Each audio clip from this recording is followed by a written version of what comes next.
দীর্ঘ বছর পর মহামান্য সুপ্রিম কোর্টের নির্দেশে রাম মন্দির নির্মাণ কাজ শুরু হয়। 2024 সালে 22শে জানুয়ারি উদ্বোধন হয়। তার আগে এসে আমরা দেখেছি ঐতিহাসিক রাম মন্দির নির্মাণ কাজ।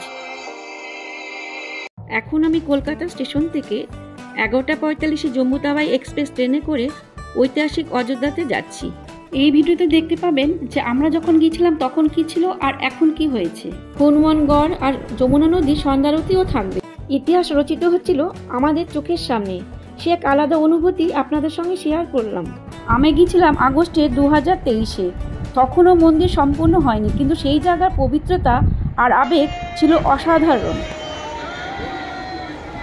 ট্রেন থেকে নেমে স্টেশনে পা দিতেই চারিদিকে জয় শ্রীরাম ধ্বনি, সত্যি আমরা অভিভূত হয়ে পড়েছিলাম। আমরাও ওনাদের সঙ্গে আবেগে ভাসছিলাম।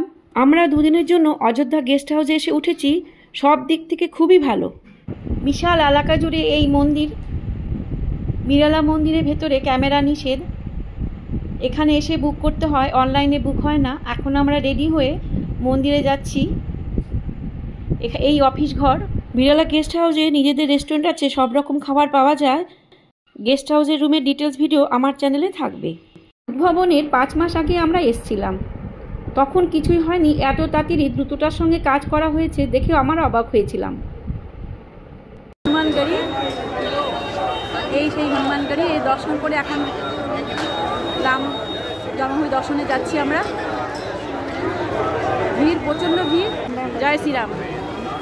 মন্দিরের চারপাশে এলাকা দ্রুত পরিবর্তিত হচ্ছে। রাস্তাগুলো চওড়া করা হচ্ছে, পুরনো বাড়ি ভেঙে ফেলা হচ্ছে, যাতে আরও বেশি মানুষ নির্বিঘ্নে মন্দির দর্শন করতে পারেন। দেশের নানা প্রান্ত থেকে মানুষ ছুটে আসছেন। যদিও মন্দির এখনও শেষ হয়নি, সবাই যেন অধীর আগ্রহে অপেক্ষা করছিলেন রামলালার ফিরে আসার জন্য। সেই আবেগ, আমিও ঠিক ওই অনুভূতিটির সাথেই ছিলাম। অবশেষে শতাব্দীর পর রামলালা নিজের জন্মভূমিতে ফিরে আসছেন অযোধ্যায়। আর প্রচুর সিকিউরিটি, সব জমা রেখে ভেতরে প্রবেশ করতে হচ্ছে। ক্যামেরা অ্যালাউ নয়। নতুন মন্দির তৈরি হতে দেখলাম প্রচুর ভক্তরা এসেছিলেন। কথায় বলে না, আকাশ পাতাল তফাৎ, এই স্থানে এই কথাই প্রযোজ্য।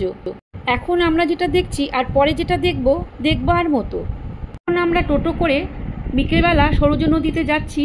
দুপাশে বাড়িঘর ভাঙা হয়েছে রাস্তা চওড়া করার জন্য। এই রাস্তা সোজা নদীতে যাচ্ছে। টোটো চালকের কাছ থেকে শুনলাম এখানকার মানুষের প্রতিক্রিয়া। এখানকার মানুষ খুশি আছেন যে রামলালা তার নিজের জায়গায় ফিরে আসছেন।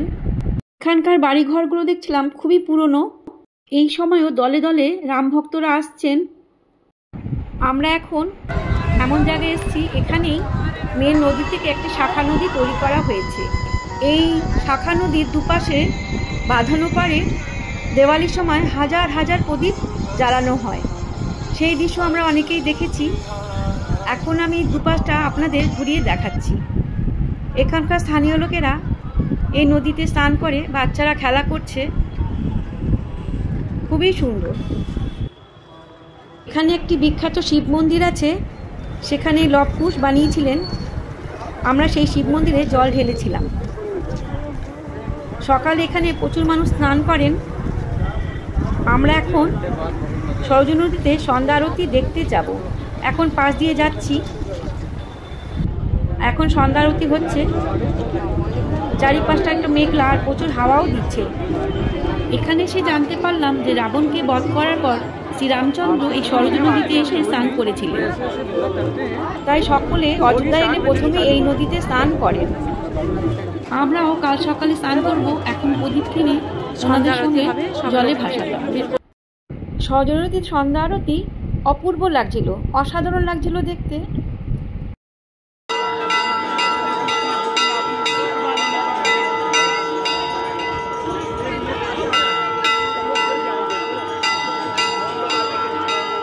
আমরা সন্ধ্যাবেলা একটি মন্দিরে গিয়েছিলাম। সেখানে মন্দিরে শ্রীরামচন্দ্র, সীতামা আর লক্ষ্মণ ছিলেন। এখানকার বেশিরভাগ মন্দিরেই শ্রীরামচন্দ্র আছে। আমরা এখন এসেছি দশরথ ভবনে। এখানে রামলালা ছোটবেলা 4 ভাইকে নিয়ে থাকতেন। এখানে এখন একটি মন্দির আছে, সবাই পুজো দিচ্ছে, ভক্তিমূলক গান হচ্ছে। আমি চারিদিকটি আপনাদের ঘুরিয়ে দেখাচ্ছি। প্রচুর আসছে ভক্তরা। রাম ধ্বনিতে একটা আবেগ ঘন মুহূর্ত। আমাদের খুব ভালো লাগছিল। এছাড়া কনক ভবনে গিয়েছিলাম, সীতামার রসইতেও গিয়েছিলাম। এছাড়া বারে হনুমান, আর এই পাথরটি সেই বিখ্যাত নেপাল থেকে আনা হয়েছিল, খুব সিকিউরিটি। আর এখন এসছি আমরা সেই বিখ্যাত জায়গায়। আমি যখন প্রথমে এই জায়গায় এসে পৌঁছালাম, প্রথমেই চোখে পড়ল বিশাল নির্মাণ কার্য। হাজার হাজার শ্রমিক কারিগর দিনরাত কাজ করে চলছেন, বিশাল কর্মকাণ্ড চলছে। স্তম্ভগুলো ইতিমধ্যে তৈরি করা হয়ে গিয়েছিল, প্রতিটা স্তম্ভ যেন একটা শিল্পকর্ম। আমরা সকালে মন্দিরে গিয়েছিলাম, মাত্র একতলা হয়েছে।